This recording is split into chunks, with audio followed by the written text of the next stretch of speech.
Hello everyone, welcome to Quantifiers. In this session, we will discuss the topic of directions and relations. This topic is important from your SNAP or NMAT examination point of view. So let us start with the first one, which is directions. देखो अब directions का जो topic है ना, this topic is very easy first of all, और but उसके लिए पहले आपको कुछ बेसिक्स के ऊपर ध्यान रखना है. सो डायरेक्शन की जब भी हम बात करते हैं, लेट्स से हम यहाँ पे डायरेक्शन ड्रॉ करें अगर, we always take this side as the north, this one as south, ये आपका ईस्ट और ये वेस्ट बनता है. सो अगर ये आपका मान लीजिए बेस पॉइंट है ओ, तो अगर ओ से आप बिल्कुल स्ट्रेट फॉरवर्ड ऊपर की तरफ जाएंगे तो नॉर्थ, बिल्कुल सीधा राइट में जाएंगे तो ईस्ट, लेफ्ट में जाएंगे वेस्ट, और नीचे की तरफ डायरेक्ट जाएंगे सीधा तो साउथ. अब मान लीजिए आपने यहां से चलना शुरू किया और मान लो कि ये ऐसे ऐसे बोल लो कि किसी कोई पर्सन है जो जो इस पोजीशन पे है. अब जो ए है ना, ये किस किस तरफ आ रहा है हमारे पास, ये बेसिकली नॉर्थ और ईस्ट के बीच में आ रहा है. तो आप ये बोलोगे कि ए की जो पोजीशन है with respect to the base position O, वो नॉर्थ ईस्ट है. तो बेसिकली आप ये कह सकते हो कि बेस के रिस्पेक्टिवली ये पूरा का पूरा जो रीजन है, यहाँ पे कहीं पे भी आप कोई पर्सन को या किसी ऑब्जेक्ट को खड़ा कर दो, तो वो सारी की सारी जो पोजीशंस होंगी वो कौन सी कंसिडर की जाएंगी as per with respect to this base, वो सारी की सारी नॉर्थ ईस्ट की पोजीशंस कंसिडर की जाएंगी. ऐसे ही कोई भी पोजीशन इस रीजन में जो आएगी, कहीं पे भी, यहाँ पे, यहाँ पे, कहीं पे भी है, that position with respect to the base position O will be considered in the north west direction. Similarly अगर कुछ भी यहाँ पे इस रीजन में कोई भी पोजीशन आप लेके चलते हैं तो वो साउथ वेस्ट डायरेक्शन बनती है, और ये बनती है साउथ ईस्ट डायरेक्शन. अब यहाँ पे इसके बाद इंपॉर्टेंट क्या होता है, क्वेश्चन इस तरह से आते हैं that a person is travelling towards north, then he takes the right turn और लेफ्ट टर्न एटसेट्रा. तो अगर कुछ ऐसा आता है कि राइट की तरफ जा रहा है, लेफ्ट की तरफ जा रहा है, तो वहां पे हमें ये पता होना चाहिए कि अगर कोई नॉर्थ जा रहा है, साउथ जा रहा है, तो वो राइट लेफ्ट अगर टर्न करता है तो वो किस तरफ को मूव करना शुरू करेगा. तो अगर मान लीजिए कोई कोई पर्सन जो है वो ट्रेवल कर रहा है टुवर्ड्स नॉर्थ, अब इसको आप ऐसे सोचोगे कि जैसे अभी आप इस वीडियो को देख रहे हो और आप इस टाइम स्क्रीन पे देख रहे हो, तो अभी आपका जो राइट है वही इस पर्सन का राइट होगा, जो आपका लेफ्ट है वही इस पर्सन का लेफ्ट होगा. तो अगर कोई राइट नॉर्थ की तरफ जा रहा है और वो राइट टर्न लेता है, तो उसका राइट इस तरफ आएगा. तो राइट टर्न लेने का मतलब वो इस तरफ जाना शुरू कर देगा. और अगर वो लेफ्ट टर्न लेता है तो लेफ्ट का मतलब वो वेस्ट की तरफ जाना शुरू कर देगा. सो अगर अगर कोई पर्सन जो है वो अगर नॉर्थ जा रहा है, and if he takes the right turn then he will be moving towards east, and if he has taken the left turn then he will be start moving towards the west direction. तो ये आपको clearly पता होना चाहिए. North जा रहे हो, right turn लेते हो ईस्ट जाएंगे, लेफ्ट टर्न लेते हो तो वेस्ट जाएंगे. ऐसे ही अगर ईस्ट डायरेक्शन है, अगर कोई पर्सन इस तरफ जा रहा है टुवर्ड्स ईस्ट, इस पर्सन का राइट इस तरफ होगा. अब इसको ऐसे सोचो कि अभी आपकी जो भी करंट पोजीशन है, आप अपने करंट पोजीशन से 90 डिग्री राइट पे घूम जाओ, ठीक है, तो वो आपकी पोजीशन इस तरह की बन जाएगी जिस तरह की इस पर्सन की है. अब उस केस में जो आपका राइट होगा वही इस पर्सन का राइट है. अगर ये पर्सन ईस्ट जा रहा है और अगर वो राइट की तरफ टर्न करता है तो वो साउथ की तरफ जा रहा होगा, और अगर वो लेफ्ट की तरफ टर्न करेगा तो वो नॉर्थ की तरफ जाएगा. ऐसे ही अगर कोई पर्सन वेस्ट जा रहा है, ठीक है, वेस्ट जा रहा है, वेस्ट डायरेक्शन की तरफ जा रहा है, यहां से स्टार्ट किया और वेस्ट की तरफ जा रहा है. अगर वेस्ट जा रहा है तो उसका जो राइट है इस बार इस तरफ बनेगा, ठीक है, और अगर वो राइट टर्न लेता है तो वो नॉर्थ की तरफ जाएगा, और अगर वो लेफ्ट टर्न लेता है तो वो साउथ की तरफ जाएगा. Similarly if a person is travelling towards south, अब जो साउथ की तरफ चल रहा है उसको आप ऐसे कंसिडर करो जैसे वो पर्सन आपके सामने है, ठीक है, he is coming towards you. अब ये पर्सन जो है, इसका राइट और लेफ्ट, अगर ये आपकी तरफ आ रहा है तो इसका राइट और लेफ्ट आपके राइट और लेफ्ट से उल्टा होगा, ठीक है. तो आपका राइट जिस तरफ है इसका उसका उल्टा साइड होगा, तो इसका जो राइट होगा वो इस तरफ आएगा और इसका लेफ्ट इस तरफ आएगा, ठीक है. और अगर ये राइट टर्न लेता है तो ये वेस्ट को जाएगा, और अगर लेफ्ट टर्न लेता है तो ये ईस्ट को जाएगा. सो क्वेश्चन में यही कुछ होता है, क्वेश्चन ये मुश्किल नहीं है, क्वेश्चन ये इजी है, लेकिन आपको ये क्लियरली पता होना चाहिए, क्योंकि देखो हर क्वेश्चन के अंदर यहाँ पे डायग्राम बनेगी, जो इन्फॉर्मेशन मिलेगी उसके बेसिस पे आपको एक छोटी सी डायग्राम बनानी पड़ेगी, उस डायग्राम के बेसिस पे फिर आप क्वेश्चंस को आंसर करोगे, whether that is a single question और अ ब्लॉक ऑफ 2 और 3 क्वेश्चंस। लेकिन वो डायग्राम बनाने के लिए आपको डायरेक्शंस बिल्कुल क्लियर होनी चाहिए कि अगर कोई नॉर्थ जा रहा है, राइट लेता है, लेफ्ट लेता है टर्न, तो वो किस डायरेक्शन में जाएगा, कोई ईस्ट जा रहा है वहां से राइट लेफ्ट लेता है तो किस डायरेक्शन में जाएगा, ये चीजें आपको क्लियर आपके लिए आपके लिए क्लियर होनी चाहिए, तभी आप डायग्राम को ठीक बना सकते हो। अ, अब मान लीजिए हम एक एग्जांपल लेते हैं यहाँ पे। मैं कहता हूँ कि कोई पर्सन है, ठीक है, वो ए पोजीशन से स्टार्ट करता है and he is moving towards से नॉर्थ, तो वो नॉर्थ की तरफ जा रहा है एंड आफ्टर ट्रेवलिंग से 10 metres he takes the left turn. अब वो नॉर्थ जा रहा था, तो अगर लेफ्ट टर्न लेगा तो वो इस तरफ जाएगा। और मान लीजिए कि after travelling for 15 metres he reaches the point B, या पहले मान लो ये पॉइंट बी है, बी से उसने लेफ्ट टर्न लिया, ही रीचेज सम पॉइंट सी। अब सी पे आके उसने मान लो फिर से राइट टर्न लिया। अब अगर सी पे खड़ा है वो और यहाँ से राइट टर्न लेगा तो राइट ऊपर की तरफ जाएगा, ठीक है, तो राइट ऊपर की तरफ है, मान लीजिए उसने और 5 मीटर मूव किया, और उसके बाद अब क्योंकि उसने सी से राइट टर्न लिया था तो वो नॉर्थ जा रहा है। अब नॉर्थ पहुंच के let's say again he takes the right turn, so right turn लेगा तो अगेन ईस्ट की तरफ जाएगा एंड ही ट्रेवल्स फॉर से 25 मीटर्स। मान लो ये पॉइंट डी है and he travels for 25 metres and reaches at some point E. अब यहाँ पे क्वेश्चन 4 तरह के बन सकते हैं। पहला क्वेश्चन बहुत सिंपल होता है, in which direction he is finally facing, ठीक है ना। So final direction in which he is facing, पहला क्वेश्चन तो ये बन जाता है, final direction in which he is facing now. Obviously अब किस तरफ जा रहा है वो, फेसिंग या moving, in final direction in which he is moving, ऐसे लिख लो ज्यादा बेटर है। तो किस तरफ जा रहा है इस टाइम पे वो, तो आप देख रहे हो कि अगर वो इस तरफ जा रहा है so this is the east direction, इसका आंसर तो बन जाता है ईस्ट। तो ये पहला क्वेश्चन बनता है कि उसकी फाइनल डायरेक्शन किस तरफ को है। सेकंड हो सकता है इसमें क्वेश्चन के what is his final position with respect to the initial one, what is his final position with respect to initial position, कि इनिशियल के रिस्पेक्टिवली फाइनल पोजीशन कौन सी है। अब देखो फाइनल ये है, इनिशियल ये है, तो अगर हम यहाँ पे ध्यान से देखें तो उसकी जो फाइनल पोजीशन है, अगर मैं यहाँ पे जाऊं तो इधर को नॉर्थ आ रहा है और इधर को आ रहा है ईस्ट, ठीक है, तो ये नॉर्थ और ईस्ट के बीच में है, तो इसका जो आंसर आना चाहिए it should be north east. Third question बनता है total distance travelled by the person, total distance travelled by the person, total कितना डिस्टेंस उसने ट्रेवल किया। अब उसके लिए आपको कुछ नहीं करना, जितना यहाँ पे डिस्टेंस ट्रेवल किया सबको ऐड कर दो, 10, 15, 25, 30 और 25, आप बोलोगे 55 मीटर उसने टोटल ट्रेवल किया है। फोर्थ बनता है shortest distance, shortest distance between his initial and final position, ठीक है, इनिशियल एंड फाइनल पोजीशन के बीच में शॉर्टेस्ट डिस्टेंस कितना है। तो अब उसके लिए क्या करोगे आप,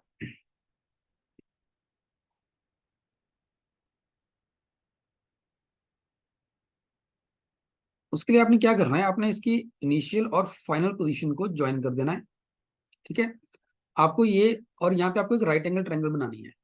बेसिकली अगर इसी को अगर हम यहाँ पे एक्सटेंड करते हैं यहाँ तक, तो लेट से ये पॉइंट आपका आता है एफ, ठीक है, तो आप ये देखोगे कि आपको ए ई डिस्टेंस निकालना है, और आपको अगर ए ई डिस्टेंस निकालना है तो उसके लिए आपको एक राइट एंगल ट्रायंगल बनानी पड़ेगी। वो राइट एंगल ट्रायंगल कौन सी बन रही है, ट्रायंगल ए एफ ई। अब इसमें देखो ए एफ कितना हो सकता है, what is the distance A F, A F जो है that is A B plus B F, ठीक है ना। अब मुझे पता था, मैंने शुरू में लिखा था कि ए बी डिस्टेंस जो है वो 10 मीटर है, तो ये 10 है। बी एफ कितना होगा, बी एफ उतना ही होगा जितना ये सी डी है, ठीक है ना, कि स्ट्रेट लाइन में चल रहे हैं, तो जितना डिस्टेंस CD है उतना BF होगा, तो ये 5 होगा, तो ये बन गया आपके पास 10 + 5 15 मीटर्स। तो AF डिस्टेंस आपका पूरा बन गया 15 मीटर्स। अब चाहिए FE डिस्टेंस। FE कितना होगा, देखो पूरा DE कितना है, पूरा DE जो है, ऐसे लिखो DE माइनस DF आपका FE डिस्टेंस बनेगा। DE मुझे पता है 25 है, ये DF कितना होगा, DF उतना ही होगा जितना आपके पास ये CB डिस्टेंस होगा, है ना, जितना DF है उतना ही ये CB है, विच इज 15। इसका मतलब ये डिस्टेंस बन गया आपके पास 10 मीटर्स। तो आपके पास AF बनता है 15, ये बन रहा है 10, तो आपको AE चाहिए, उसके लिए आप पाइथागोरस थ्योरम लगा लो, AE square is equal to AF square plus EF square. ठीक है, तो AE स्क्वायर आपका बन जाता है, AF स्क्वायर कितना हो जाएगा, ये आपके पास 15 बन रहा है, 15 का स्क्वायर 225, और ये आपके पास बन गया 10, 10 का स्क्वायर 100, तो ये बन गया 325 मीटर्स, या फिर यहाँ से AE बन गया आपके पास √325।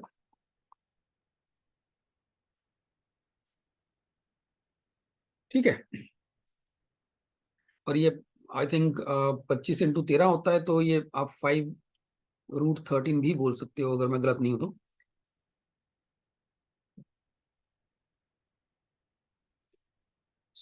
ये 4 तरह के क्वेश्चन हमारे पास यहाँ पे बनते हैं। अगर हम क्वेश्चंस देखेंगे तो पहले हमें जो भी इंफॉर्मेशन दे रखी होगी उस इंफॉर्मेशन के बेसिस पे हम लोगों को डायग्राम बनानी है। डायग्राम बनाने के बाद हम लोगों को जो क्वेश्चन, जिस तरह के भी क्वेश्चन पूछे जाएंगे उस तरह के क्वेश्चन, उस तरह से हम उसको आंसर कर देंगे। मेनली ये 4 तरह के क्वेश्चन है, बाकी बीच में कुछ भी छोटा मोटा पूछ सकते हैं। बट इंपॉर्टेंट यहाँ पे क्या है, इंपॉर्टेंट यही है कि आपको सबसे पहले डायरेक्शन बिल्कुल क्लियर हो, ठीक है, और कि राइट लेफ्ट मुड़ने के बाद कहाँ जाते हैं, कहाँ जाएंगे। एंड सेकेंडली जो डायग्राम आप बना रहे हो, ठीक है, एक चीज और ध्यान रखना है, जो डायग्राम बना रहे हो थोड़ा स्केल पे भी होनी चाहिए। वो स्केल पे होने का मतलब ये है कि जैसे देखो, मैंने अगर यहाँ पे 10 मीटर का डिस्टेंस, AB डिस्टेंस अगर 10 मीटर मैंने इतना रखा है ना, तो आप ये नोटिस करोगे कि 15 मीटर मैंने कोशिश की है थोड़ा सा उससे बड़ा रखने की।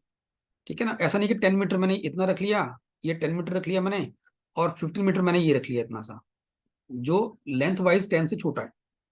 इससे क्या होता है, हमारी फाइनल डायरेक्शन कई बार गलत हो जाती है। तो स्केलिंग का ध्यान जरूर रखना है। अगर आपने 10 मीटर लेंथ एक स्पेसिफाई कर दी कि इतनी लेंथ 10 है, अगर आपको 15 रखना है तो आप कोशिश करो कि उसको थोड़ा सा 10 से बड़ा ही रखो।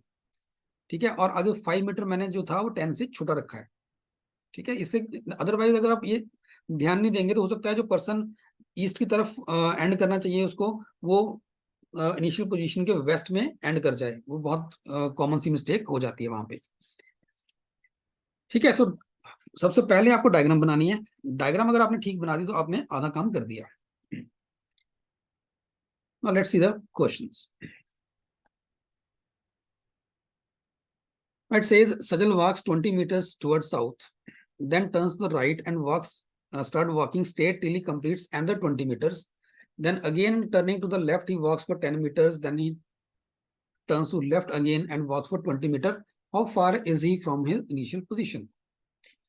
सो यहाँ स्टार्ट करते हैं। वो जा रहा है साउथ की तरफ, तो मान लो उसने ए से स्टार्ट किया 20 मीटर्स टुवर्ड साउथ, तो वो 20 मीटर साउथ की तरफ आया, तो मान लो वो बी पॉइंट पे पहुंच गया। ठीक है, अब उसने क्या किया, राइट टर्न लिया, then it turns to his right. अब यहाँ पहुंच के राइट टर्न लेगा, इसका राइट इस तरफ आएगा, बिकॉज ये साउथ जा रहा है।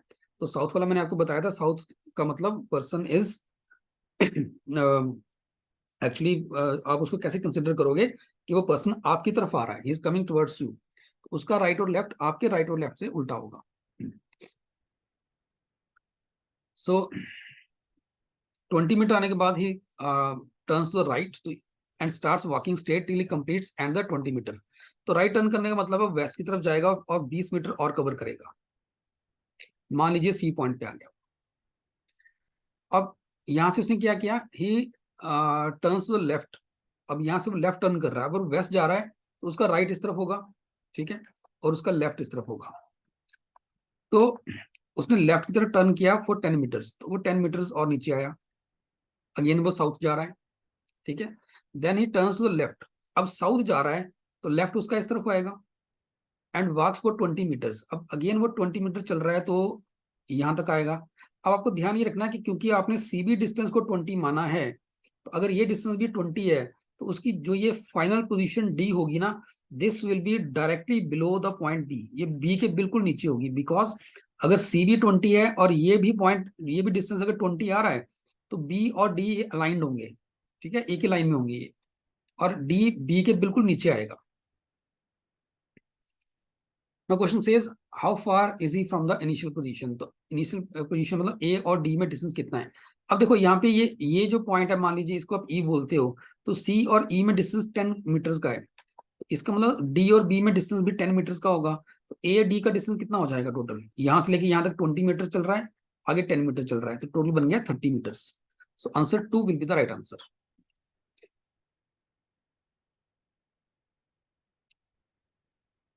Next it says Mira drives to north of her place of stay at A and finds after traveling 20 kilometers that she has driven in the wrong direction. तो मीरा, मान लीजिए मीरा यहां से स्टार्ट कर रही है टुवर्ड्स नॉर्थ, ठीक है, और ये पॉइंट ए है, ये इसको दोबारा बना देते हैं, ये पॉइंट मेंशन्ड है। Meera drives to north of her place of stay at A, तो ए से वो स्टार्ट कर रही है, नॉर्थ की तरफ जा रही है वो 20 किलोमीटर्स, ठीक है, 20 किलोमीटर चलेगी वो। After traveling 20 kilometers, she realized that she has driven in the wrong direction. She takes the right turn now. अगर वो नॉर्थ जा रही है, राइट टर्न लेगी, तो वो ऑब्वियसली इस तरफ जाएगी। एंड ट्रेवल्स फॉर 5 किलोमीटर्स, इस तरफ वो 5 किलोमीटर जाती है। यहां पहुंच गई, यहां के बाद क्या बोला, and then again turns right, यहां से उसने फिर राइट टर्न लिया। देखो अब वो ईस्ट की तरफ जा रही है, तो उसका राइट इस तरफ आएगा, ठीक है, राइट टर्न लिया। ड्राइव फॉर अनदर 20 किलोमीटर्स, तो वो फिर से उसने और 20 किलोमीटर्स ट्रेवल किए, तो यहां पहुंच गई एट सम पॉइंट बी। देखो अब ये 20 किलोमीटर थे, ठीक है, यहाँ से यहाँ गई, फिर राइट टर्न लिया, फिर राइट टर्न लिया, तो आप ये कह सकते हो कि ये जो डिस्टेंस है, ठीक है, अगर मैं इसको सी और डी मान लूँ, तो जितना डिस्टेंस ए सी होगा उतना ही बी डी होगा, तो B D distance is also 20 kilometres. Question says how much distance she has now to cover to go back to the point from where she started, तो जहां से उसने शुरू किया था वहां तक आने के लिए कितना डिस्टेंस ट्रेवल करना पड़ेगा। तो अगर उसको बी से वापस ए जाना है, तो उसको ऑब्वियसली सी डी जितना डिस्टेंस ही ट्रेवल करना पड़ेगा, which is 5 kilometre. So option 2 is the right answer for this one.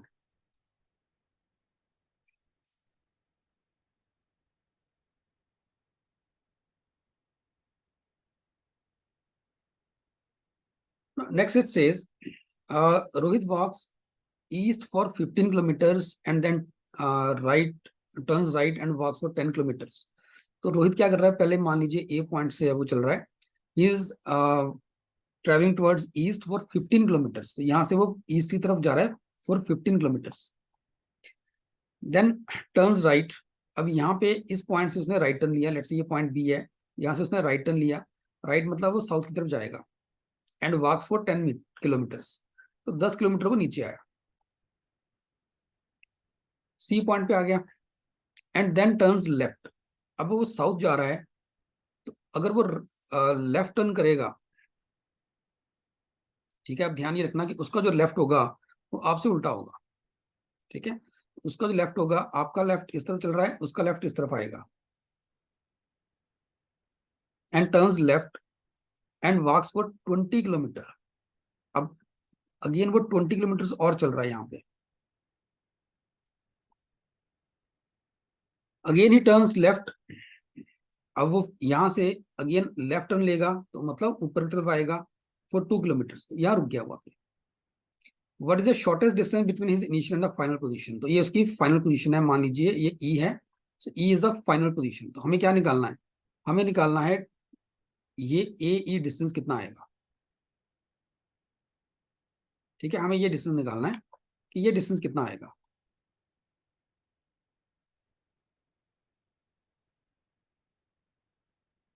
अब इसके लिए हम क्या करेंगे, इसके लिए हम यहाँ पे राइट एंगल ट्रायंगल कंस्ट्रक्ट करेंगे, ठीक है, तो हमने बी को यहाँ पे एक्सटेंड कर दिया यहाँ तक, और इसको यहाँ पे ई तक एक्सटेंड कर दिया, ठीक है जी।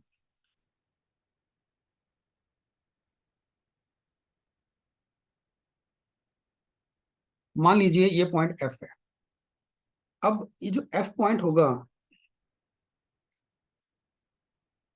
अगर अब मैं यहाँ पे ट्रायंगल कौन सा देखूंगा, हमें क्या बोला गया, शॉर्टेस्ट डिस्टेंस, तो हमें ए की डिस्टेंस निकालना है, तो ये यहाँ पे राइट एंगल बना दिया आपने, ठीक है। आपके पास ए एफ ई जो है that is a right angle triangle, और अगर आपको ए ई डिस्टेंस निकालना है तो आप पाइथागोरस का यूज कर सकते हो। A E is A E square is equal to A F square plus E F square, ठीक है। अब ये जो आपके पास ए एफ आ रहा है वो कितना आ रहा है, देखो ए से लेके बी का डिस्टेंस 15 किलोमीटर का है, ये 20 किलोमीटर का है, तो टोटल मैं कह सकता हूँ यहाँ से ये भी 20 किलोमीटर होगा, तो टोटल कितना बन गया, टोटल बन गया ये 35, तो ये बन गया 35 का स्क्वायर प्लस ई एफ कितना होगा, देखो एफ डी जो है वो बी सी के बराबर होगा विच इज 10, तो ये 10 है, ठीक है। और ये में 2 दे रखा है, तो ये बाकी जो बचेगा ये 8 बचेगा। बीसी डिस्टेंस और एफ डी डिस्टेंस बराबर होंगे, बीसी 10 किलोमीटर है तो एफ डी भी 10 होगा, ईडी हमें दे रखा है 2 किलोमीटर, तो बाकी बच गया 8 किलोमीटर, तो ई एफ जो है वो 8 किलोमीटर होगा, तो 8 का स्क्वायर हो जाएगा, ठीक है। अब ये मेरे पास बन गया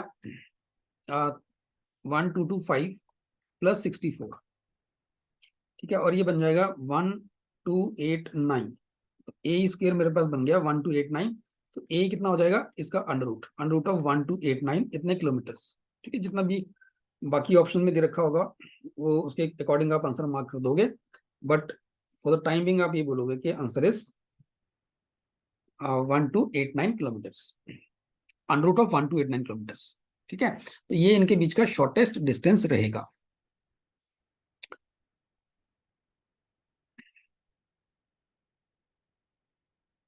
now next one, it says Rahul starts to walk from for 5 meters to his east from some point A, then takes the right turn and walks for 10 meters, then again takes the right turn and walks for 3 meters, then again takes the left turn। so ये बहुत कुछ यहाँ पे दे रखा है, ये काम करते हैं साथ साथ में बनाते जाएंगे, क्योंकि जब आप बनाओगे तो क्लैरिटी होगी। So Rahul starts to walk from for 5 meters to his east from some point A, तो यहाँ से उसने स्टार्ट किया ए से 5 मीटर ईस्ट की तरफ, इस तरफ आया वो 5 मीटर, बी पे पहुंचा, टेक्स द राइट टर्न, या बी पॉइंट बाद में दे रखा है इसको यहाँ छोड़ देते हैं, and takes the right turn. अब यहाँ पे अगर वो राइट टर्न लेता है तो वो नीचे की तरफ आएगा फॉर 10 मीटर्स,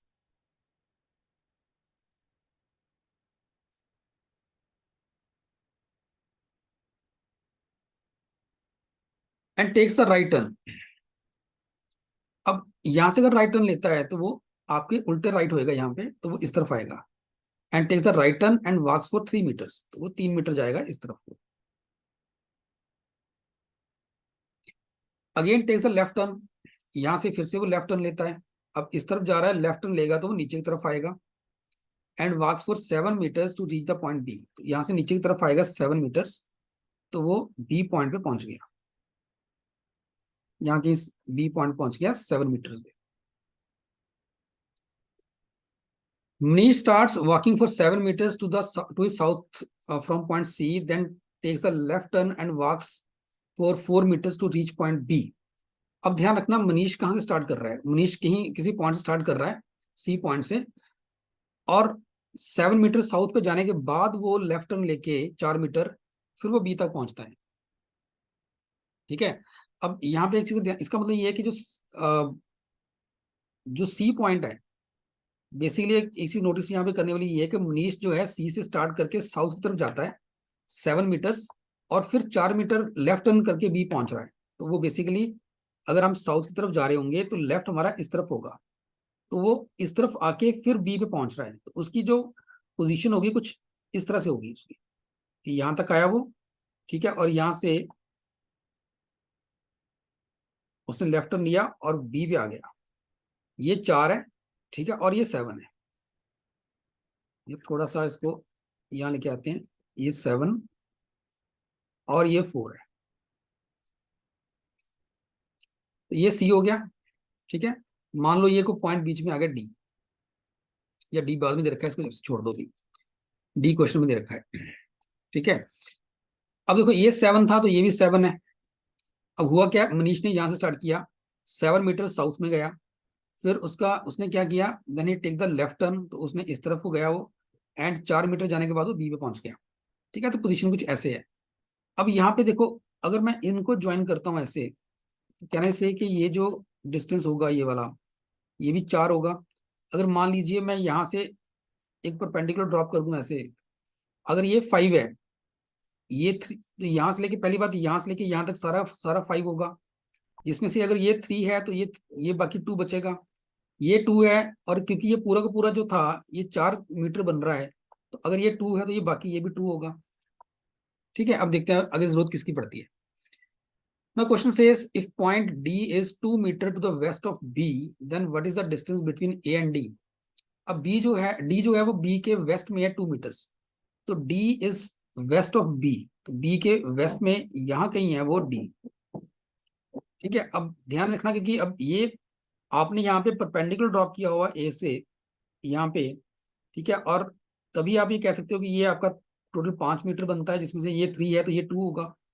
इसका मतलब अगर इसी लाइन को आप आगे एक्सटेंड करते हो यहाँ पे, तो अगर ये 2 किलोमीटर है या 2 मीटर है तो ये भी 2 मीटर बनेगा। ठीक है ना, तो अब इसका इसका मतलब ये हो गया कि ये ए और डी जो है ये इस तरह से अलाइंड है कि डी ए के एग्जैक्टली साउथ में है, D is in the exact south of A.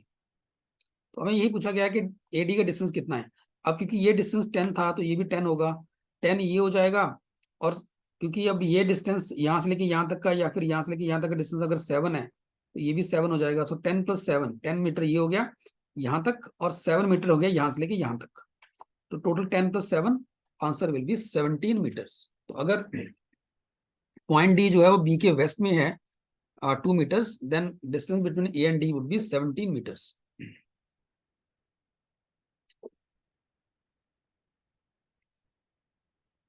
And last जो नेक्स्ट जो हमारे पास क्वेश्चन है वो भी इसी सेट के ऊपर बेस्ड है। अब इसमें क्या बोला है,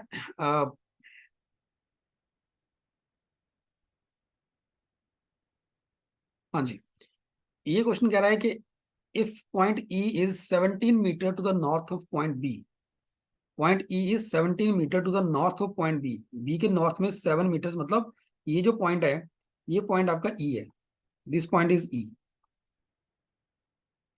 then what is the position and direction of point E with respect to point ए?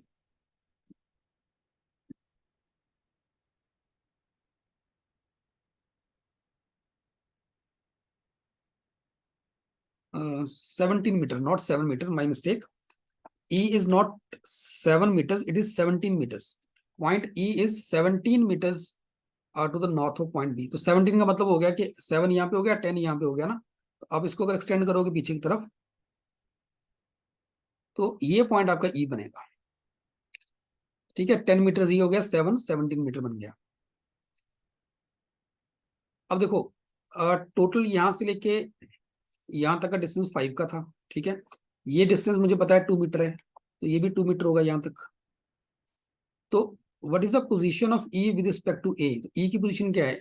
ई जो है, अब you can see that E is 2 metres east of A, तो वो ए से 2 मीटर्स ईस्ट की तरफ है। ऑप्शन बी आपका राइट आंसर बन जाएगा यहाँ पे। ठीक है, तो ये दोनों ही जो क्वेश्चंस थे ये एक ही सेट के ऊपर बेस्ड थे, और आई होप कि ये आपको समझ में आया। ठीक है जी, अब नेक्स्ट देखते हैं।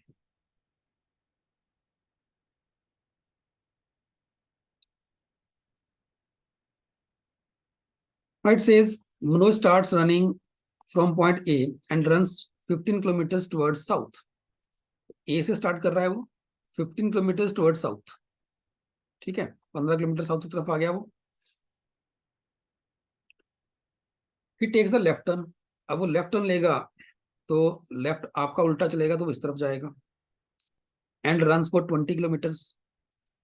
Now he runs 9 kilometre after taking a right turn, अब इस तरफ जा रहा है तो राइट नीचे की तरफ आएगा, तो 9 किलोमीटर गया। He finally takes the right turn, अगर अब राइट लेता है तो फिर वो उसका राइट साउथ जा रहा है ना, उसका राइट इस तरफ आएगा। He finally takes a right turn and runs for 20 kilometers. अब राइट मतलब इस तरफ आएगा, वापस 20 किलोमीटर आएगा यहाँ तक। अब ध्यान रखना क्योंकि ये डिस्टेंस 20 था और ये भी 20 है, तो ये जो पॉइंट होगा ये बिल्कुल इसके एग्जैक्ट साउथ में आएगा। And stops at point B. So what is the distance between A and B? A और बी का डिस्टेंस कितना है? अगर ये 15 है, ये 9 है, तो ये भी 9 होगा। ठीक है, तो 15 + 9 कितना हो गया? 24। तो 24 kilometre will be the right answer.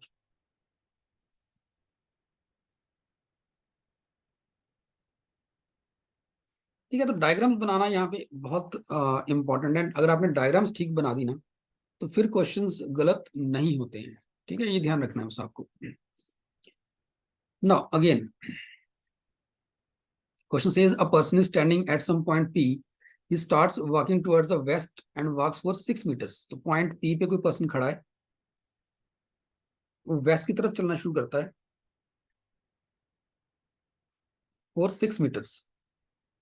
Then he takes a left turn. अगर वेस्ट जा रहा है, लेफ्ट टर्न लेगा तो लेफ्ट इस तरफ आएगा।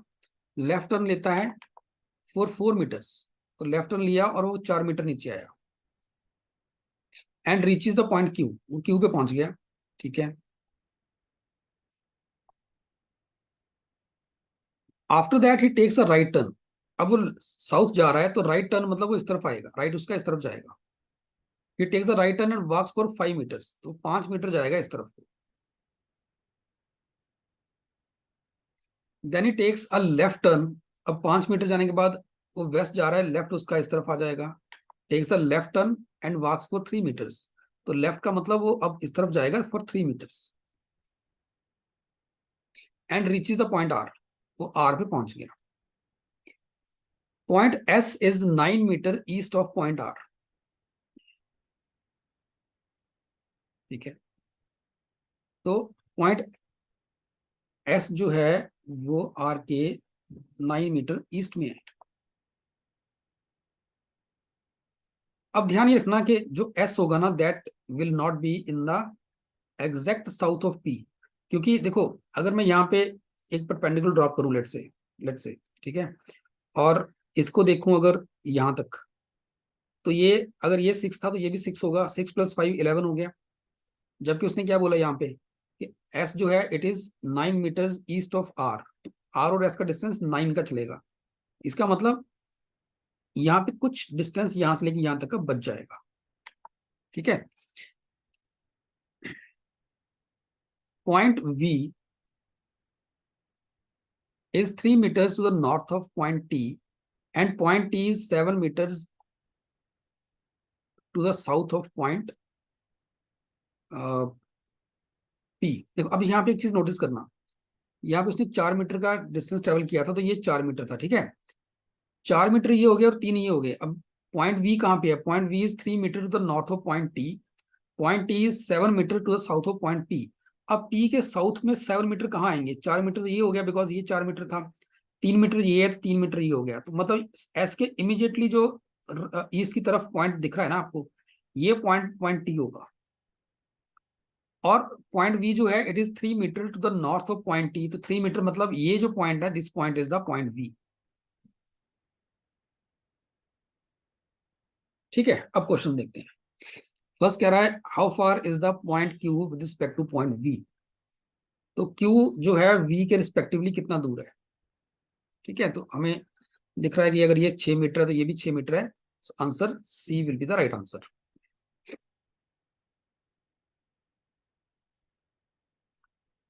और नेक्स्ट क्वेश्चन भी इसी के ऊपर बेस्ड है। It says in which the following directions is point T with respect to the point R. तो हमें पता है आर और एस सेम लाइन में चल रहे हैं। एस जो है वो आर के ईस्ट में है। ठीक है, और क्योंकि ये 7 मीटर का डिस्टेंस इस तरफ भी पूरा हो रहा है, इस तरफ को भी पूरा हो रहा है, तो जो टी होगा that will be in the east of S, क्योंकि यहाँ पे अभी इतना डिस्टेंस बच गया इनके बीच में। सो क्वेश्चन कह रहा है in which of the following directions is the point T with respect to point R. तो आर के रिस्पेक्टिवली चाहिए, चाहे एस ले लो चाहे आर ले लो, दोनों के रिस्पेक्टिवली पॉइंट टी जो है वो ईस्ट में आएगा। So option B will be the right answer. So I hope कि यहाँ तक जितना भी हमने डिस्कस किया है अबाउट द डायरेक्शंस पार्ट, ये सबको क्लियर है। देखो इंपॉर्टेंट अगेन वही है, इनके ऊपर आपको प्रैक्टिस करनी चाहिए, करनी पड़ेगी। ठीक है, इन क्वेश्चंस के ऊपर, क्योंकि ये जो क्वेश्चंस हैं ये बेसिकली अगर मैं बोलूँ कि इतना मुश्किल तो नहीं है, लेकिन थोड़ा सा जो डायरेक्शंस को लेके हमें कई बार कंफ्यूजन होती है ना, ये उसी के ऊपर, ये उसी चीज को मतलब आप कह सकते हो कि अगर आपने ओवरकम कर दिया तो ये क्वेश्चंस कहीं भी आपको डिफिकल्ट लगेंगे नहीं। ये क्वेश्चंस डुएबल होते हैं। थोड़ा डायरेक्शंस के ऊपर ध्यान रखना है कि ईस्ट जा रहा है, वेस्ट जा रहा है, तो राइट टर्न लेफ्ट टर्न का मतलब क्या है, ठीक है। और स्केलिंग का खास करके ध्यान रखना है कि अगर आपने 10 मीटर लेंथ इतनी मानी है, तो 15 मीटर इससे बड़ा ही मान के चलोगे, 8 मीटर इससे छोटा ही मान के चलोगे, ठीक है। ये चीजों का थोड़ा सा ध्यान रखना होता है, और थोड़ा डायरेक्शन का ध्यान रखो, तो ये क्वेश्चंस इजीली सॉल्व हो जाते हैं। और ये डुएबल होते हैं, और ये ऐसे क्वेश्चंस हैं जिनको अगर मान लो आपको एग्जाम में मिल गए, तो 99% जनता इनको ठीक करके आएगी। तो जिसको इतने लोग ठीक करके आ रहे हैं, उन क्वेश्चन को आप गलत नहीं कर सकते। Next part is the relations. Again relations, I would say या ब्लड रिलेशंस कहना चाहिए, ठीक है। ये भी इजी है, क्योंकि अब ये टॉपिक क्यों इजी है, क्योंकि देखो हम सबको अपने जो ब्लड रिलेशन में जो लोग हैं ना, हमारे अंकल, चाचा जी, मामा जी, बुआ जी, मासी जी, हमें सबका पता है। हमें पता है कि अगर मासी जी हैं तो वो हमारी मासी जी कैसे हैं, कि वो हमारे मदर की सिस्टर हैं, ठीक है ना। अगर हमारी चाची जी हैं तो वो कैसे हैं, कि वो हमारे फादर के छोटे भाई की वाइफ है, तो वो हमारी चाची जी है। तो क्योंकि हमें अपनी फैमिलीज में पता है कि रिलेशंस किस तरह से चल रहे हैं, ठीक है ना। मामा जी कैसे बनते हैं, किनको, किस पर्सन को हम मामा जी बोल रहे हैं ना, किस पर्सन को हम चाचा जी बोल रहे हैं, किनको हम दादाजी बोल रहे हैं, दादाजी का हमसे क्या रिलेशन है, कि वो हमारे फादर के फादर हैं। तो क्योंकि ये रिलेशन हमें पता है सारे के सारे, इसलिए ये टॉपिक थोड़ा सा इजी रहता है, इजी बनता है हमारे लिए, ठीक है। पर इसमें थोड़ा सा ध्यान ये रखना है कि हम लोग जो फादर के ब्रदर हैं उनको चाचा जी बोलते हैं, जो मदर के ब्रदर है उनको मामा जी बोलते हैं। तो हम हमारे इंडियन कल्चर में ये चाचा जी और मामा जी अलग अलग है, ठीक है। लेकिन जब हम क्वेश्चंस करने जाएंगे यहाँ पे, ठीक है, तो वहां पे ना थोड़ी सी कन्फ्यूजन ये हो जाती है कि अब क्योंकि क्वेश्चंस जो फ्रेम होंगे वो इंग्लिश में होंगे, तो वहां पे चाहे चाचा जी है चाहे मामा जी है, दोनों को अंकल ही बोला जाएगा, ठीक है। ब्रदर की वाइफ, अगर मैं अपने ब्रदर की वाइफ को बोलूंगा तो वो मेरी भाभी जी हुए, ठीक है। और मेरी वाइफ की जो सिस्टर होगी वो बेसिकली मेरी साली होगी। लेकिन अगर इंग्लिश में बात करें, तो चाहे वो ब्रदर की वाइफ हो चाहे वो वाइफ की सिस्टर हो, दोनों ही सिस्टर इन लॉ बन जाती है। तो इन चीजों का थोड़ा सा ध्यान रखना पड़ता है इन क्वेश्चंस के अंदर, अदरवाइज ये क्वेश्चंस अगेन मुश्किल नहीं होते। हाँ, इनमें जो कैटेगरीज आती हैं वो मेनली 3 तरह के क्वेश्चन बनते हैं। जो पहली स्टेटमेंट बनती है, पहली टाइप बनती है, वो आती है जहाँ पे आपको रिलेशंस ना सिंबल्स की फॉर्म में दिए होते हैं। सो जहाँ पे relations are in the form of symbols, और ये इजी होते हैं, ठीक है। ये आपको बहुत कम देखने को मिलेंगे। कम इसलिए देखने को मिलते हैं कि ये बहुत आसान क्वेश्चंस होते हैं। जैसे यहाँ पे बोल दिया कि ए प्लस बी का मतलब है that A is father of B. हम अभी क्वेश्चन करेंगे भी, A is father of B, ठीक है। और ए क्रॉस बी बोल दिया, कि इसका क्रॉस का मतलब क्या है, कि A is brother of B, A is brother of B, ठीक है। इस तरह से कुछ भी और ऐसे स्टार लगा के बोल दिया कि स्टार का मतलब है A is mother of B.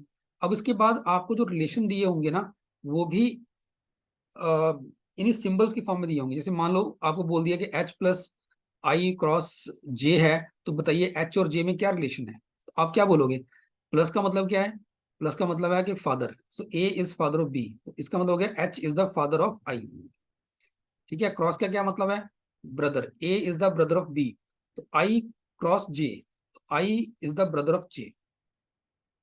अब पूछा जाएगा कि अगर ये पूछा जाता कि एच जे का क्या है, तो क्योंकि अब बोला गया है कि H is the father of J, sorry H is the father of I, ये बोला गया है that H is the father of I, ठीक है ना।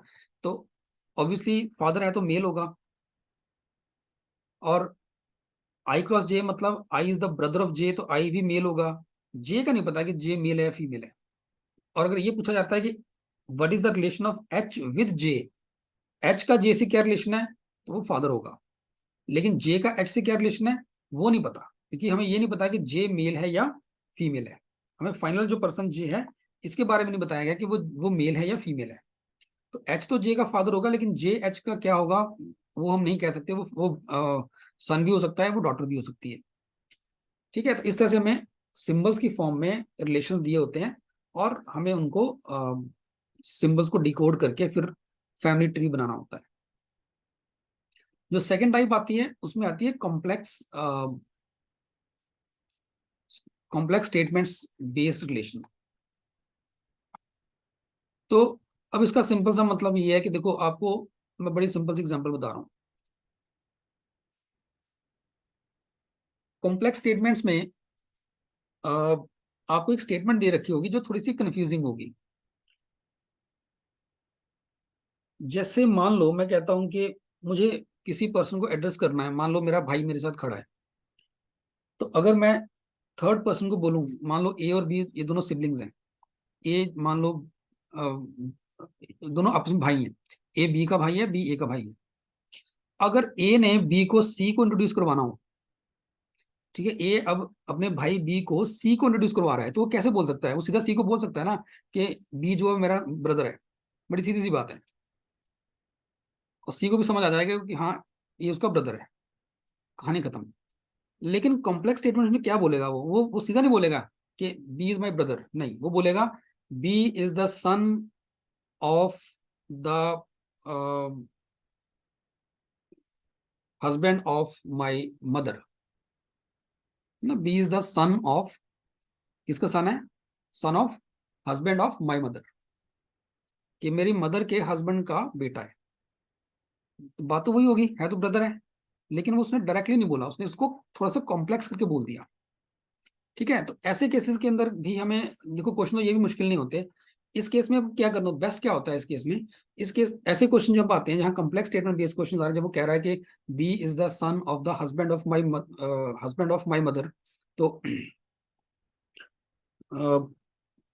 इसमें ना कोशिश करो कि या तो एक फैमिली ट्री बना लो, ठीक है, या फिर कोशिश करो कि आप रिलेशंस को अपने ऊपर लेके चलो, कि बी जो है वो मेरे मदर के हस्बैंड का बेटा है। ठीक है, तो आपको अपने मदर दिखेंगे, हस्बैंड दिखेंगे, अपने फादर दिखेंगे, उनका बेटा आपको अपना भाई दिखेगा। तो या तो अपने ऊपर लेके चलो, उस पूरी स्टेटमेंट को अपने ऊपर ले लो। ठीक है, ये मेरे बारे में बात हो रही है। ठीक है, मेरे मदर या मेरे फादर का भाई, उनका आगे उनके फादर मेरे दादाजी हो गए। ठीक है, इस तरह से आपको अपने जो आपकी जो ब्लड लाइन है उसमें आपको जो अपने रिलेशन है वो दिखने शुरू हो जाते हैं, और उस तरीके से आप इनको इजिली सॉल्व कर सकते हो। सेकंड, आप इसको फैमिली ट्री बना के देख लो कि अब ए ने क्या बोला? ए ने बोला कि बी जो है वो ए की मदर का जो हस्बैंड है, ठीक है ना, उसका बेटा है। तो क्या मतलब हुआ इसका? कि ए की मदर का हस्बैंड तो उसका फादर ही हो गया ना, तो मतलब दोनों भाई हो गए। तो इस तरह से आप इनको एक फैमिली ट्री बना के भी सॉल्व कर सकते हैं, जो कॉम्प्लेक्स स्टेटमेंट बेस्ड रिलेशंस के ऊपर क्वेश्चंस आते हैं। और थर्ड इसमें जो कैटेगरी आती है वो आती है जहां पे प्योर आपको फैमिली ट्री ही बनाना है। मतलब उसमें क्या होगा, आपको एक फैमिली के कुछ लोगों की इंफॉर्मेशन दे रखी होगी। उसमें सिंगल जनरेशन की भी हो सकती है, उसमें दो जनरेशन की इंफॉर्मेशन भी हो सकती है, उसमें तीन जनरेशन की इंफॉर्मेशन भी हो सकती है। आपको वो फैमिली का पूरा एक ट्री बनाना पड़ेगा कि सबसे पहली जनरेशन में कौन है, फिर उसके बाद कौन आ रहा है, कौन उसके बाद ग्रैंड पेरेंट्स में कौन है, ठीक है, पेरेंट्स में कौन है, और बच्चों में कौन है आगे चल के। अब इस केस में कोशिश ये करो कि जब आप फैमिली ट्री बना रहे हो ना, तो आप जनरेशन्स को वर्टिकली लगाओ। ठीक है, जनरेशन्स को वर्टिकली लगाओ, कि अगर ग्रैंड पेरेंट्स है तो यहाँ रखो सबसे ऊपर, पेरेंट्स को यहाँ रखो सेकंड नंबर पे, और बच्चों को सबसे थर्ड नंबर पे रखो। तो फैमिली ट्री बनाने का ये बेस्ट वे होता है। मैं नहीं कह रहा ऐसे बनाओ, अगर हॉरिजॉन्टली बनाना हॉरिजॉन्टली बना लो, लेकिन बेस्ट होता है कि अगर आप जनरेशन वाइज इनको चला रहे हो तो इनको आप एक ट्री की फॉर्म दे दो। इन जनरेशन जो सबसे ओल्ड जनरेशन है उसको सबसे ऊपर रख लो, जो पेरेंट्स वाली जनरेशन है उसको बीच में रख लो, और बच्चों वाली जनरेशन को नीचे रख लो। इससे भी नीचे की जनरेशन आ रही है उसको और नीचे रख लो, वैसे होता नहीं। अब जो सेम जनरेशन के लोग हैं, ठीक है, उनको आप हॉरिजॉन्टली जो है अरेंज करो।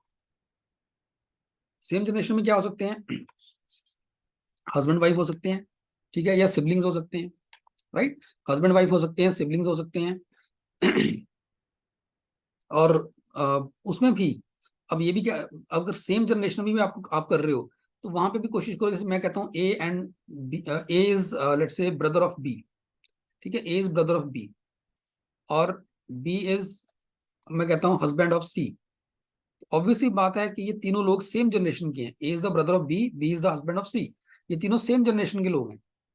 तो अब इनको भी जो आपने करना है ना, जब आप इनको ऐसे लिखोगे कि ए का रिलेशन बी से है, बी ब्रदर है इसका, बी का रिलेशन सी से है, ठीक है ना। अब अगर आपने इस तरह से बना दिया दिक्कत कोई नहीं है, लेकिन आपको फिर याद रखना पड़ेगा, थोड़ी देर बाद भूल जाओगे कि ए बी का भाई था कि ए बी का हस्बैंड था, वो चीज फिर से भूल जाती है हमें। तो बेटर क्या रहता है कि यहाँ पे भी आप इनको सिबलिंग्स को डिफ्रेंशिएट करने के लिए कुछ अलग सिंबल यूज करो, और हस्बैंड वाइफ को रिप्रेजेंट करने के लिए अलग सिंबल यूज करो। जैसे मैं जनरली क्या करता हूँ, मैं अगर मुझे हस्बैंड वाइफ को रिप्रेजेंट करना है तो मैं डबल डैश यूज कर लेता हूँ, और अगर मुझे सिबलिंग को यूज करना है तो मैं सिबलिंग्स को अगर मुझे रिलेट करना है तो मैं सिंगल डैश यूज करता हूँ। जैसे अगर कहा जा रहा है A is the brother of B, तो मेरे लिए सिंगल डैश काफी है। B is the husband of C, तो मैं यहाँ पे डबल डैश यूज कर लूंगा। तो उससे मुझे पता चल जाता है कि ये बी जो है, B and C they are not siblings, वो हस्बैंड वाइफ है। तो मुझे बार बार स्टेटमेंट्स पढ़ने की जरूरत नहीं पड़ती है वहां पे, ठीक है। तो इस तरह से सिंबल्स आप बना सकते हो। फिर A is the brother of B, B is the husband of C, फिर बाद में कई बार दिक्कत आती है, समझ नहीं आता ए मेल था या बी मेल था या सी फीमेल था, कौन मेल है कौन फीमेल है, ठीक है। अब उसके लिए भी आप फर्दर सिंबल्स यूज कर सकते हो, वो आपकी मर्जी है, जैसे मर्जी करो, उसमें कोई ऐसा नहीं कि जो सिंबल्स मैं बोल रहा हूँ वही यूज करने हैं। आप चाहो तो मेल्स को एम या फीमेल्स को एफ लिख सकते हो, वो आपकी मर्जी है। आपने A is the brother of B, तो आपने ए के साथ एम लिख दिया, मेल है ये। B is the husband of C, तो B is also male, C is a female, इसके साथ एफ लिख दिया। तो इससे बहुत, जब आप क्वेश्चन कर रहे हो उसके बाद आपको बहुत चीजें क्लियर हो जाती है ना, जब आप रिलेशन बना रहे हो कि कौन मेल है कौन फीमेल है, कौन हस्बैंड है कौन वाइफ है, बार बार स्टेटमेंट्स पढ़ने की जरूरत नहीं पड़ती है। अब ये आप एम और एफ भी लिख सकते हो, या शॉर्ट में चलना है कुछ सिंबल लगा लो। जैसे मान लो आपने प्लस माइनस लगा दिया, आपने मेल्स के लिए प्लस लगा दिया और फीमेल्स के लिए माइनस लगा दिया, या उल्टा कर लो, वो आपकी मर्जी है कि आपने प्लस लगा दिया फीमेल्स के लिए, माइनस साइन लगा दिया मेल्स के लिए, वो आपकी मर्जी है, ठीक है। पर इतना है कि जो भी आप सिंबल यूज कर रहे हो वो आपको क्लियर होने चाहिए कि इसका मतलब ये है, और हर बार उनको चेंज मत करो कि एक क्वेश्चन में आपने प्लस मेल्स के लिए लगा दिया और नेगेटिव फीमेल्स के लिए लगा दिया सिंबल, कि ये प्लस हो गया, ये प्लस है, यहाँ माइनस है। अब मुझे पता है कि जिसके नीचे प्लस लगाया वो मेल है, जिसके नीचे नीचे मैंने माइनस साइन लगाया वो फीमेल है। और अगला क्वेश्चन करने गए तो वहां पे मेल्स के नीचे आपने नेगेटिव लगा दिया और फीमेल्स के नीचे प्लस लगा दिया, तो खुद ही कंफ्यूज हो जाओगे, भूल गए फिर कि मैंने पिछली बार क्या किया था, इस बार क्या किया, अगर भूल गए फिर दिक्कत आ जाएगी। तो अगर एक सिंबल आप यूज कर रहे हो तो एक सिंबल्स, उन सिंबल्स को फिर अपना एक स्टैंडर्ड मान के चलो कि मुझे हर क्वेश्चन के अंदर मेल्स को यही सिंबल देना है और फीमेल्स को यही सिंबल देना है, ताकि अगर मैं तीन भी क्वेश्चन सॉल्व कर रहा हूँ तो मैं मुझे कहीं पे कंफ्यूजन ना हो, ठीक है। तो हमें प्रॉपर यहाँ पे फैमिली ट्री बनाना पड़ता है, और उसके बाद फिर हमें क्वेश्चंस को सॉल्व करना होता है। चलिए अब हम क्वेश्चन की तरफ मूव करते हैं। मेरे ख्याल से ये इतना जो बेसिक पार्ट था ये हम सबको क्लियर है। अब ये सिंबल बेस्ड आपके पास, तो यहाँ पे सिंबल्स की मीनिंग आपके सामने है कि मल्टीप्लिकेशन का मतलब सिस्टर है, सो पी क्रॉस क्यू मतलब P is the sister of Q, plus का मतलब मदर है, माइनस का मतलब फादर है, ठीक है, डिवीजन का मतलब ब्रदर है। अब हमें क्या देखना है, हमें देखना है विच of the following represents W is the grandfather of H. तो मेरे पास ये चार ऑप्शन के अंदर मुझे ये देखना है कि इन चार ऑप्शन में से कौन सी ऑप्शन मुझे डब्ल्यू और एच में जो रिलेशन दे रही है वो ऐसे देगी कि W will be the grandfather of H. So first of all W अगर ग्रैंडफादर है तो वो मेल है, ठीक है। अब यहाँ पे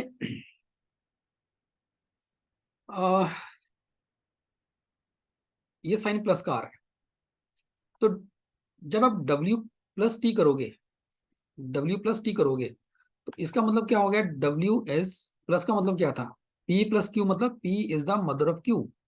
चलो मान लेते हैं हम, मैं यहाँ पे मेल को प्लस साइन लगा रहा हूँ, फीमेल्स को मान लीजिए मैंने नेगेटिव साइन लगा दिया, ठीक है, अपनी कन्वीनियंस के लिए।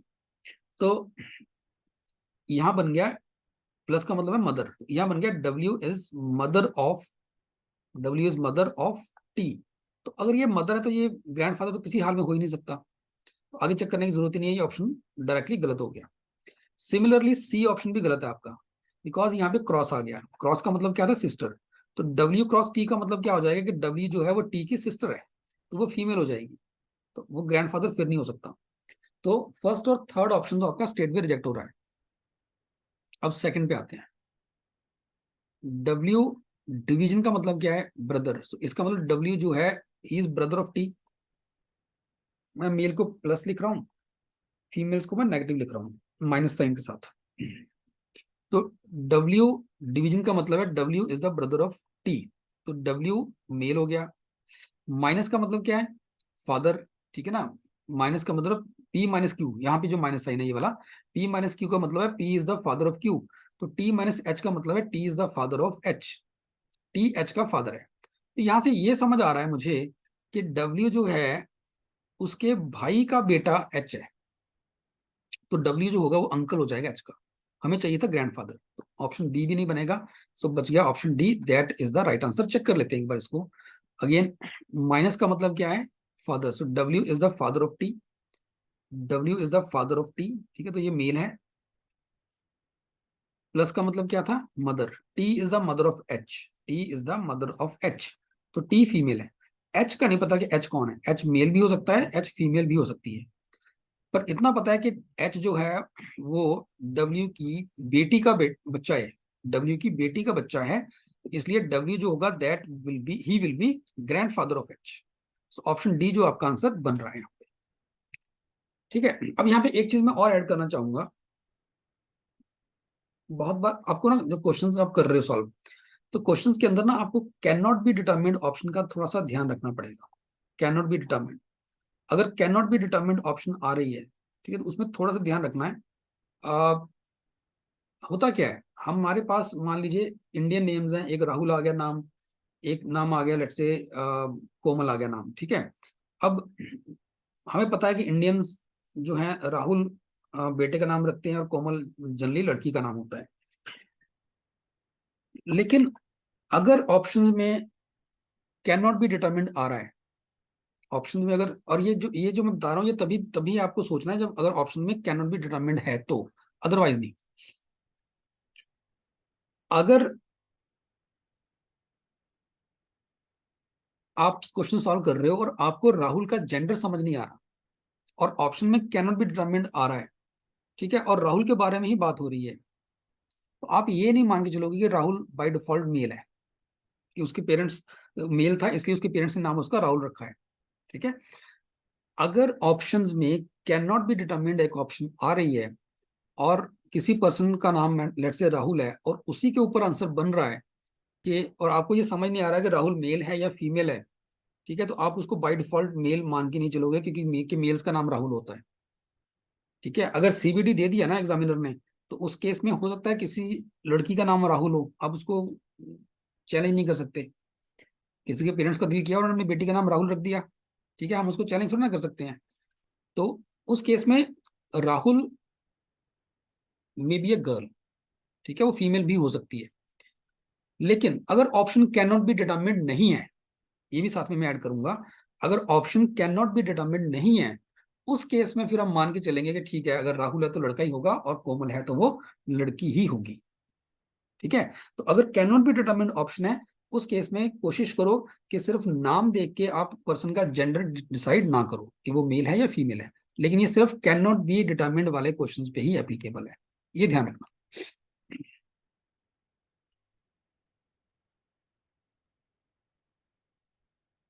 अगेन इस क्वेश्चन के अंदर क्या बोला गया है? P cross Q means P is sister of Q, plus का मतलब मदर है, माइनस का मतलब फादर है। Now which of following, again मैं यहाँ पे मैं थ्रू आउट क्या करूंगा कि जो मेल्स होंगे उनको मैं ऐसे प्लस ब्रैकेट में, और फीमेल्स होंगी तो उनको मैं ऐसे माइनस से रिप्रेजेंट करूंगा रेदर देन एम एफ लिखने के। It says which of following represents R, R is the uncle of M. R is the uncle of M. चलो देखते हैं। M cross T, M division T है, sorry पहले first option में division का मतलब क्या है? ब्रदर। So, इसका मतलब हो गया M is the brother of T. M is the brother of T, और माइनस का मतलब है फादर, तो T is the father of R. T is the father of are.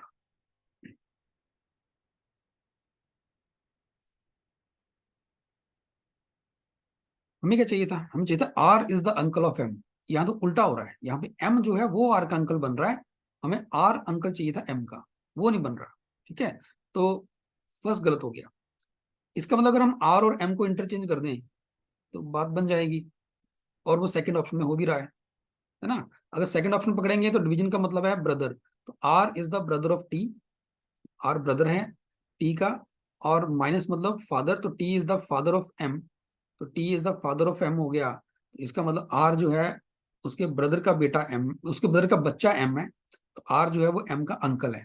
M कौन है हमें नहीं पता, एम फीमेल भी हो सकती है, एम मेल भी हो सकता है, ठीक है, बट वो नहीं पता, बट इतना पता है कि आर मेल है तो आर जो है he is the uncle of M. So option B is the right answer.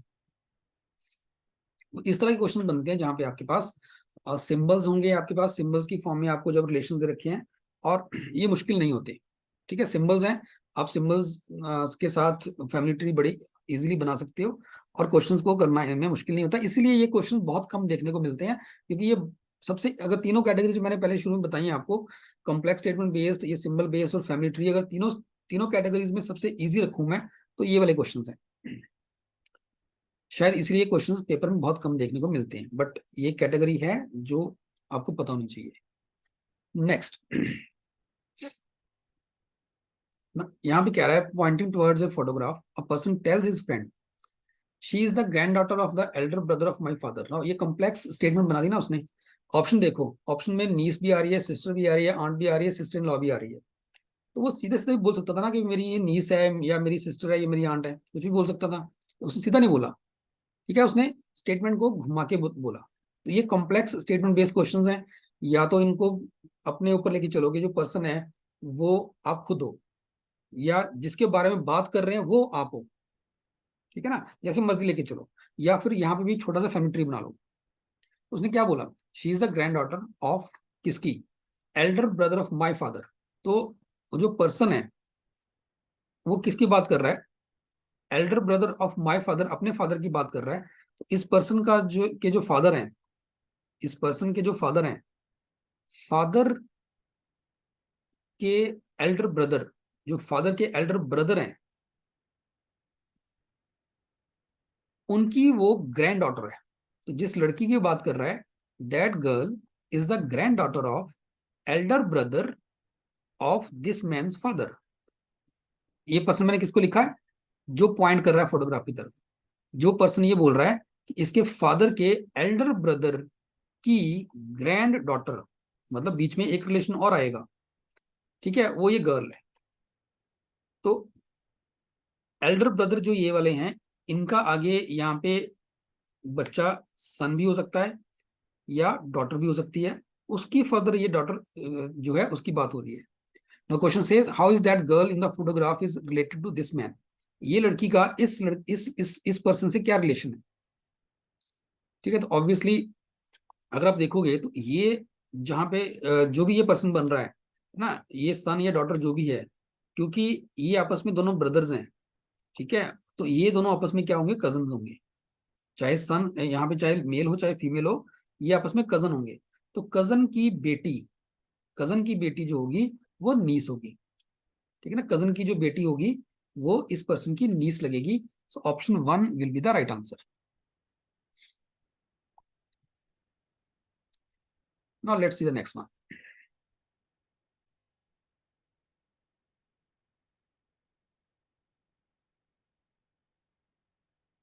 So pointing towards a photograph, people said she is the daughter of my grandfather's only son. So how is Vipul related to the girl in the photograph. चलिए, अब देखो, विपुल के बारे में नहीं बताया कि विपुल mail है या फीमेल है, पहली बात, ठीक है ना, तो आप सीधा कह सकते हो डेटा इनएडिक्वेट ऑप्शन बन सकता है आपका, है ना, जैसे मैंने अभी पहले आपको कहा, क्योंकि डेटा इनएडिक्वेट दिया हुआ है, और विपुल, उसने कहा विपुल कैसे रिलेटेड है गर्ल से, तो हमें क्या पता विपुल मेल है कि फीमेल है, जो मर्जी रिलेशन बन जाए बाद में, ठीक है ना, विपुल मेल है या फीमेल हमें नहीं पता। सो उसने डेटा इनएडिक्वेट दे दिया है। चलो, अगर मान लो कि अगर विपुल मेल भी है, मान लो कि विपुल मेल है, मान लेते हैं एक बार के लिए, ठीक है, तब भी आंसर डेटा इनएडिक्वेट ही बनेगा। कैसे, उसने क्या बोला है, she is the daughter of my grandfather's only सन। तो विपुल क्या बोल रहा है, विपुल कह रहा है कि वो जो लड़की है, she is the daughter of my grandfather's only son. So एक मिनट के लिए विपुल को हटा लेते हैं यहाँ से, ठीक है। ग्रैंडफादर्स ओनली सन, तो मान लीजिए ग्रैंडफादर, उनका एक ही बेटा है सन, उसकी बेटी है वो, उनकी डॉटर है, वो जो फोटो में है वो उनकी डॉटर है। अब विपुल सीन में कहां पे आएगा? दो पॉसिबिलिटीज बनती है विपुल की। अगर तो विपुल ग्रैंडफादर के इस ओनली सन का ही बेटा हुआ, फिर तो विपुल और ये लड़की जो है दोनों सेम ही फादर के बच्चे हैं, तो ये विपुल इसका भाई हो जाएगा, तो ऑप्शन 2 बन जाएगा आपका, ठीक है। दूसरी बात, उसने ये नहीं बोला she is the daughter of my grandfathers only child, ध्यान रखना, she is the daughter of my grandfathers only child नहीं बोला, ओनली सन बोला है। हो सकता है ग्रैंडफादर का एक ही बेटा हो, बट ग्रैंडफादर की कोई बेटी भी है, पॉसिबल है कि ग्रैंडफादर की खुद की भी कोई बेटी है, उसने ओनली सन बोला है, ओनली चाइल्ड नहीं बोला। तो हो सकता है ग्रैंडफादर की कोई एक ही बेटा है, उसकी ये बेटी है, और लेकिन ग्रैंडफादर की खुद की एक बेटी है जिसका बेटा विपुल है, ये भी पॉसिबल है। अब इस केस में विपुल जो होगा वो इस लड़की का कजन बन जाएगा, ठीक है। तो ब्रदर, जब जब हम ब्रदर की बात करते हैं, ब्रदर का मतलब होता है रियल ब्रदर, ठीक है, कजन मतलब कजन। अब इस केस में वो कजन बन जाएगा, तो आंसर थर्ड भी बन सकता है। So, इन अगर दोनों केसेस को लेके चलूं मैं, तो I would again mark data inadequate as my final answer, ठीक है। वो सीधा दिख भी रहा है कि विपुल जो है वो बताया नहीं है कि मेल है या फीमेल है, तो वहां से भी कह सकते हो डेटा एनएडिक्वेट है। बट अब मैं ये यहाँ पे जरूर ऐड करूंगा कि एग्जामिनर को पता है, तो अगर एग्जामिनर आपको इस लाइन पे इस तरीके से सोचने के लिए बोलता है ना, तो वो बताएगा यहाँ पे कि विपुल मेल है, वो पहले बता देगा ऊपर के विपुल मेल है। चलिए नेक्स्ट देखते हैं हम।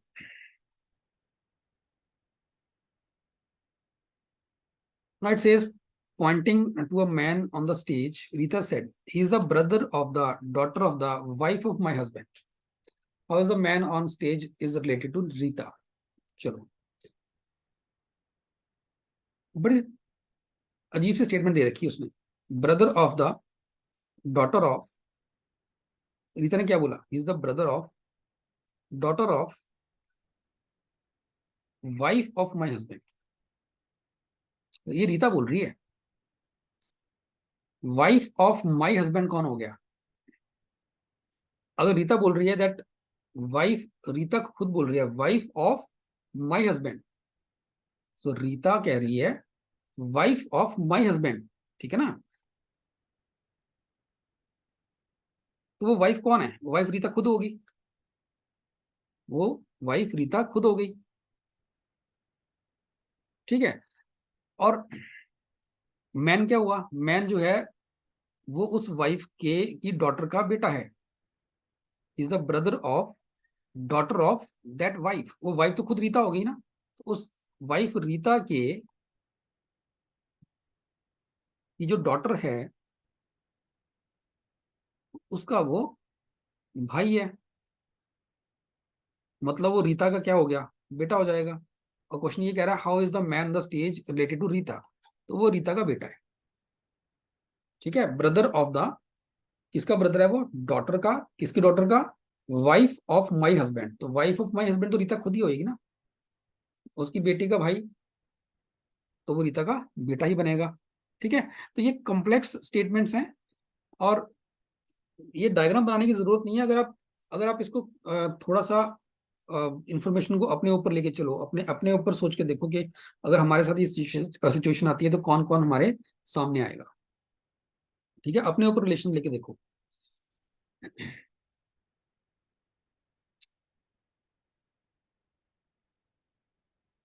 नेक्स्ट, अब ये एक फैमिली ट्री बेस्ड क्वेश्चन है, तो हमें यहाँ पे एक फैमिली ट्री क्रिएट करना है, बनाना है, और मे बी इसके ऊपर एक या दो क्वेश्चन होंगे। तो इंफॉर्मेशन कह रही है K is the granddaughter of G who is married to N, तो जी, जी की शादी हो रखी। अब ये हु किसके लिए यूज हो रहा है? जी के लिए, ठीक है ना। K is the granddaughter of G who is married to N, G जो है वो एन से मैरिड है, तो जी की शादी हो रखी है एन से, और जी की ग्रैंड डॉटर है के, तो बीच में एक जनरेशन और आएगी।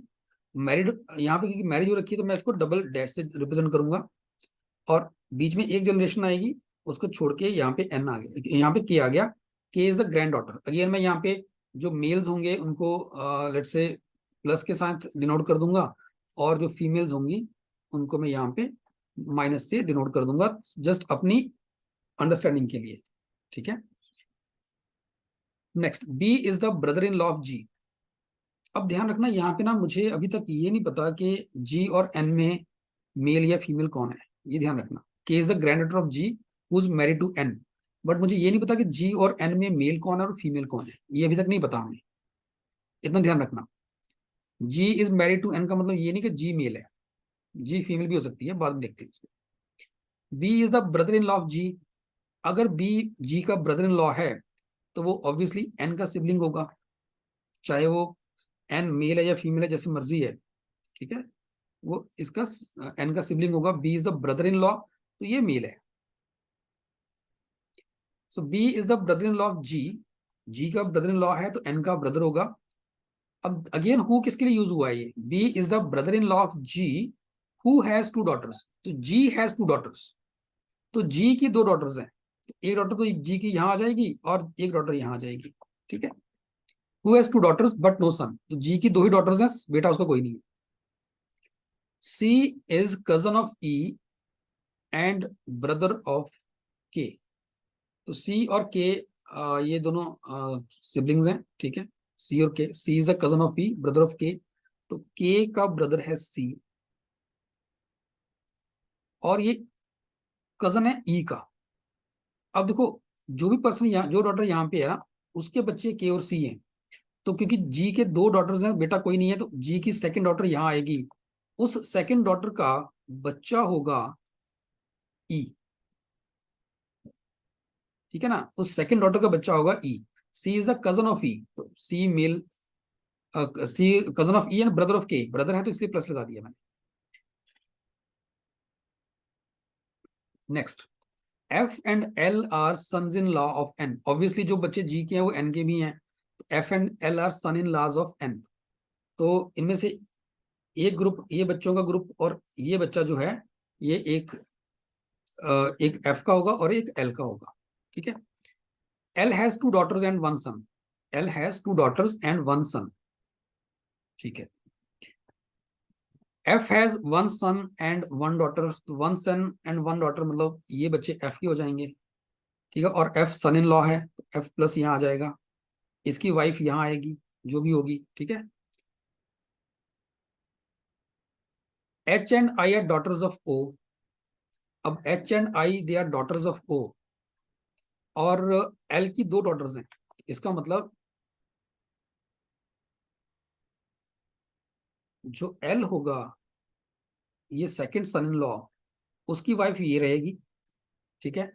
और इसकी टू डॉटर्स और वन सन है, टू डॉटर्स और वन सन में एच एंड आई, ये भी डॉटर्स है ना, ये ओ की डॉटर्स हैं, इसका मतलब ओ यहाँ आएगी, क्योंकि ओ की भी दो डॉटर्स आ रही हैं और एल की भी दो डॉटर्स हैं, इसका मतलब एल और O they are married to each other, तो ओ इज द फीमेल, ठीक है, ओ इज द फीमेल। और एच और आई ये डॉटर्स हैं, तो आई भी डॉटर है, एच भी डॉटर है। अब क्योंकि एल की दो डॉटर्स और एक सन है, इसका मतलब जो ई है वो मेल होगा, ई मेल होगा, ठीक है। Z is also a member of the family, अब जेड कहाँ पे एडजस्ट होगा, ये ओ और एल की शादी हो रखी है, ठीक है। जेड यहाँ पे आएगा, Z is also female, Z इनकी दूसरी बेटी है, तो अगर जेड को आपको एडजस्ट करना, यही एडजस्ट हो पाएगी, क्योंकि बाकी सब हो चुका है। एल की दो डॉटर्स और एक सन यहाँ पे कंप्लीट हो चुका है, ठीक है। ओ की दो डॉटर्स हैं वो यहाँ आ चुकी हैं, एफ का एक सन और डॉटर है वो यहाँ आ चुका है, बाकी सब फैमिली मेंबर्स अरेंज्ड हैं, सिर्फ जेड की बात हो रही है, Z is also family member, तो जेड जो होगा वो एफ का, जेड जो है वो एफ की वाइफ होगी, ठीक है। तो ये हमने इस इंफॉर्मेशन के बेसिस पे ये पूरा का पूरा फैमिली ट्री बना दिया। अब हम क्वेश्चन देखते हैं यहाँ पे। So first is how is O related to C, how is O related to C. देखो ओ और जेड ये दोनों सिस्टर्स हैं, ये दोनों सिबलिंग्स हैं, ये दोनों सिस्टर्स हैं, और सी जो है वो जेड का बेटा है, तो ओ जो है वो सी की आंट होएगी, ठीक है। तो ऑप्शन बी आपका आंसर बन जाएगा. So O is, how is O related to C? So O will be the aunt of सी.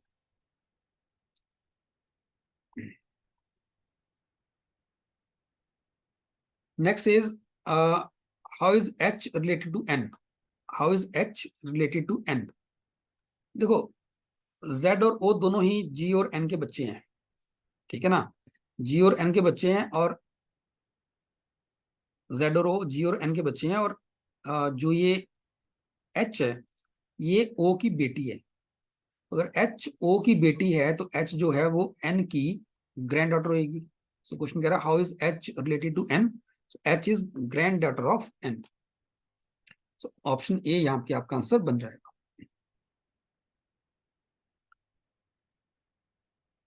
चलिए नेक्स्ट देखते हैं. आई होप कि ये फैमिली ट्री आपको सबको समझ आया था. नेक्स्ट इज अगेन ये फैमिली ट्री है, इसके अंदर भी कह रहा है in a family there are 6 members A B C D E and F. A and B are married couple. So A और बी ये कपल है. A being the male member, so B female होएगी. D is the only son of C who is the brother of A. तो A का brother है C, ठीक है ना. D is the only son of C. D is the only son of C who is the brother of A. तो C भी male है.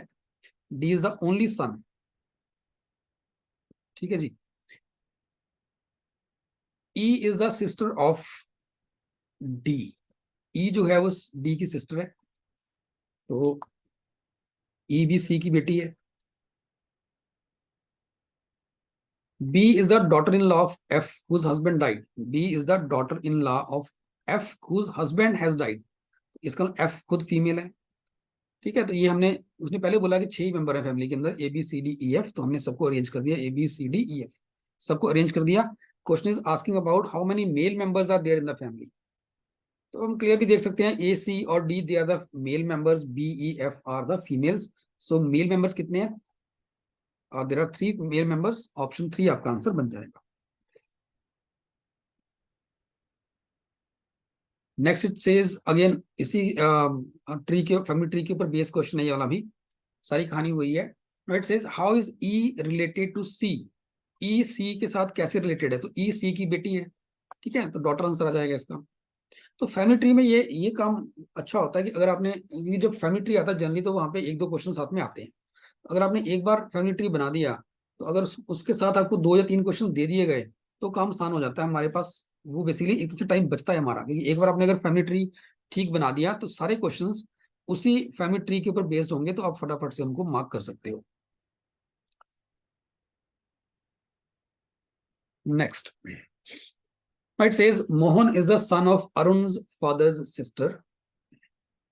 प्रकाश is the son of Reva who is the mother of Vikas and grandmother of Arun. Again हमें एक family tree बनाना पड़ेगा यहाँ पे. Mohan is the son of Arun's father's sister. तो अरुण जहां भी है, इसके फादर की, इसके फादर जो भी इसके फादर होंगे, ठीक है.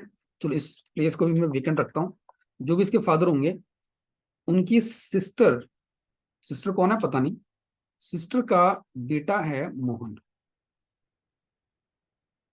तो मोहन मेल है. Mohan is a son of Arun's father's sister. Prakash is the son of Reva who is the mother of Vikas and grandmother of Arun. तो रेवा जो है वो अरुण की ग्रैंड मदर है, तो रेवा फीमेल है. और साथ ही साथ ये बोला गया है कि Prakash is the son of Reva who is the mother of Vikas. तो यहां से समझ आ रहा है कि रेवा के 2 बेटे हैं. एक प्रकाश है,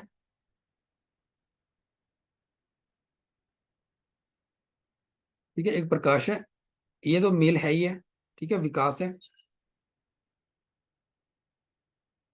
और क्वेश्चन बोला how is the wife of Vikas. तो अगर वाइफ ऑफ विकास बोला है तो विकास भी मेल होगा, ठीक है. तो अब रेवा के 2 बच्चे हैं, 2 लड़के हैं, प्रकाश और विकास. उनमें से कोई भी एक अरुण का फादर हो सकता है. तो अरुण का फादर या तो प्रकाश होगा या विकास होगा. Pranav is the father of Nila and grandfather of Mohan. तो मोहन की जो मदर है, इसका मतलब उसका नाम नीला है। मोहन की मदर का नाम नीला है, ठीक है। और प्रणव जो है वो नीला का फादर है, और रेवा जो है प्रणव की वाइफ है। तो ये दोनों हस्बैंड वाइफ हैं, Pranav and Reva. Now it says how is the wife of Vikas related to Neela. अब मुझे नहीं पता कि अरुण का फादर प्रणव है या विकास है। देखो, अरुण का फादर प्रणव हो या विकास हो, जो मर्जी हो, जो भी उसकी वाइफ होगी वो, अब एक चीज क्लियर है कि ऐसे लिखते हैं इसको, ऐसे नीला, नीला रेवा की बेटी है। अब जो भी विकास की वाइफ होगी, जो भी विकास की वाइफ होगी, क्वेश्चन ये कह रहा है how is the wife of Vikas related to नीला।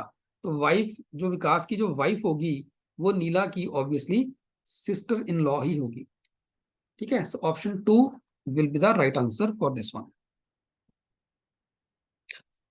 सो ये जो क्वेश्चंस थे, ये सारे क्वेश्चंस आपके बेस्ड हैं ऑन फैमिली ट्री, ठीक है। तो इस तरह से आपको इंफॉर्मेशन पढ़ के जनरेशन, अब देखो यहाँ भी 3 जनरेशन की बात हो रही थी, रेवा और प्रणव की, फिर प्रकाश और विकास की, और फिर अरुण और मोहन की। तो जो जनरेशन हैं इनको आप वर्टिकली अरेंज कीजिए, जो डिफरेंट जनरेशन हैं, जो सेम जनरेशन है इनको आप हॉरिजॉन्टली अरेंज करिए, ठीक है। और तभी ये फैमिली ट्री आपका प्रॉपर बन पाएगा। सो आई होप के ये जो पार्ट है ब्लड रिलेशन वाला, ये भी आपको समझ आया। You can now solve the questions based on this concept also, और दिस टॉपिक आल्सो। और जितना भी यहाँ पे इस सेशन में हमने डिस्कस किया, आई होप कि वो आप लोगों को समझ आया होगा। Thank you to all.